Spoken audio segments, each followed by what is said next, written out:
মা মিনা, কোথায় গিয়েছিলি রে মা? সে কখন থেকে ভাত বেড়ে বসে আছি, তুই ভাত খাবি না? মা, তুমি কি রান্না করেছো? আমার জন্য ডিম ভেজেছো? আমি ডিম ছাড়া ভাত খাবো না। রোজ রোজ ওই আলু মাখা দিয়ে খেতে আমার একটু ভালো লাগে না। ডিম ছাড়া আমার ভাতই খেতে ইচ্ছে করে না। মিনা, সব সময় শুধু ডিমের বায়না করবি না তো। ঘরে কি এত টাকা আছে যে তোকে রোজ রোজ ডিম কিনে দিব? এখন যা রান্না করেছি তাই দিয়ে সুন্দর করে ভাত খেয়ে নে।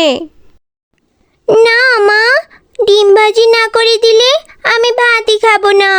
তোমার ভাত তুমি খাও। তুমি আমাকে ডিম ভাজি করে দাও, তারপর আমি ভাত খাবো। সব সময় এত জিদ করতে হয় না রে মা। আমার কাছে তো এত টাকা নেই যে তোকে রোজ রোজ ডিম কিনে খাওয়াবো। মানুষের বাড়িতে কাজ করে যে কটা টাকা পায় তাতে তো চাল আর ডালই কিনতে পারি না রে মা। আর ডিমের তো অনেক দাম। এখন তুই এই আলু মাখা দিয়ে ভাতটা খেয়ে নে রে মা। না মা, রোজ রোজ এই আলু মাখা খেতে আমার একদমই ভালো লাগে না। তোমার কাছে টাকা নেই, তাহলে তো আমার না খেয়ে থাকলেই হয়। মিনা, কোথায় যাচ্ছিস মা? না খেয়ে যাস না, এদিকে আয়।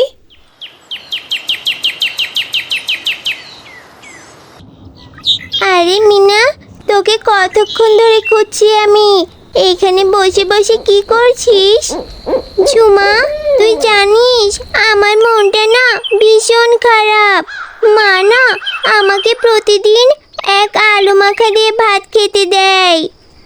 আমার যে প্রতিদিন এই আলু মাখা দিয়ে ভাত খেতে একদমই ভালো লাগে না।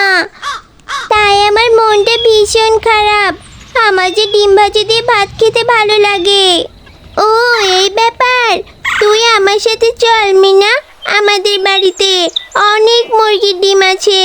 আমার মা অনেক মুরগি পালে। মাকে বলবো তোকে একটা ডিম ভাজি করে দিতে। তুই আমার সাথে চল মিনা। তারপর মিনা ঝুমার সাথে ঝুমাদের বাড়িতে চলে যায়। মা, আমি মিনাকে নিয়ে এসেছি। তুমি মিনাকে একটা ডিম ভাজি করে খেতে দাও মা। মিনা তো আজকে সারাদিন ভাত খায়নি। মিনা তো ডিম ভাজি ছাড়া ভাতই খেতে পারে না। ঝুমা, ঘরে তো কোনো ডিমই নেই। এখন আমি ডিম কোথায় পাবো? যা তো দেখি মিনাকে নিয়ে। একটা ডিম ভেজে দাও না মা। আমাদের বাড়ির মুরগিটা তো অনেক ডিম পাড়ে প্রতিদিন। সেখান থেকে একটা ডিম ভেজে দাও। এক হালি ডিমের দাম জানিস কত টাকা? 7 টাকা করে।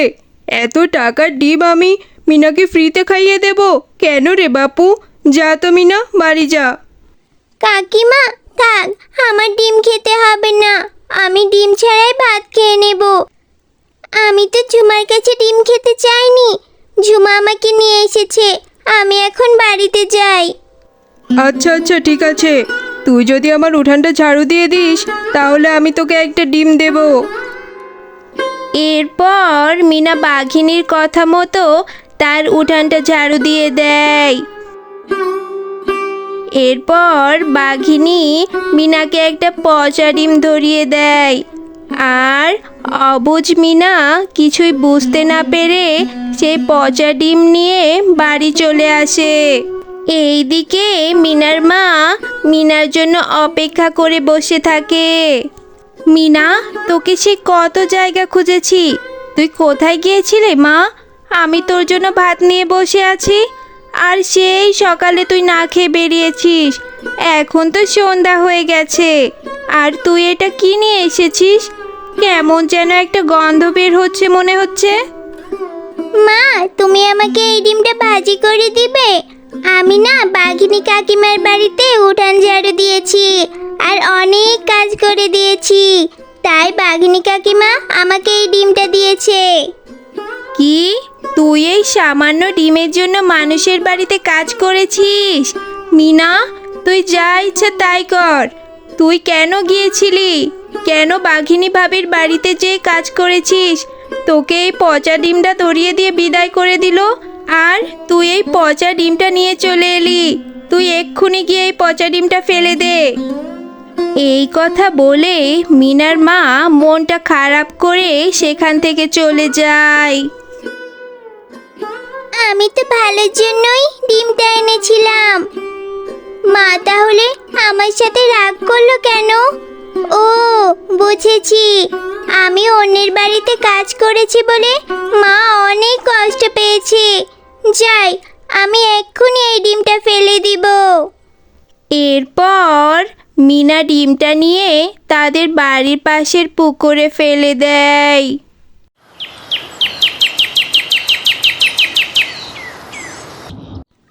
মা, ও মা, কোথায় গেলে? তুমি তাড়াতাড়ি এদিকে আসো না।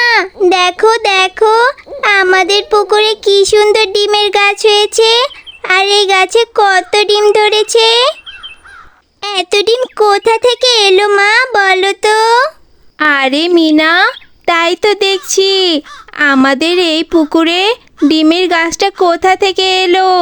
কালকেও তো ডিমের গাছটা পুকুরে ছিল না, এটা কি করে হলো? আমি তো কিছুই বুঝছি না। ভালোই হলো, এখন আমাদের আর অভাব থাকবে না, আর তুই প্রতিদিন ডিম খেতে পারবি। আল্লাহ নিশ্চয়ই আমাদের উপর দয়া করেছে রে মা। হ্যাঁ মা, এখন থেকে আমি প্রতিদিন ডিম ভাজি করে খেতে পারবো। আবার ডিমগুলো বাজারেও বিক্রি করতে পারবো। তুমি তো বললে ডিমের অনেক দাম, এখন আমাদেরও অনেক টাকা হবে। ডিম বিক্রি করে আমরা অনেক টাকা পাবো, তাই না মা? হ্যাঁ রে মা, তুই ঠিক বলেছিস, এখন আর আমাদের কোনো অভাব থাকবে না। আর তোকে রোজ রোজ আলু মাখা দিয়ে ভাত খেতে হবে না, প্রতিদিন ডিম ভাজি করে ভাত খেতে পারবি। এরপর বিনা ও তার মা বাজারে গিয়ে ডিম বিক্রি করতে থাকে।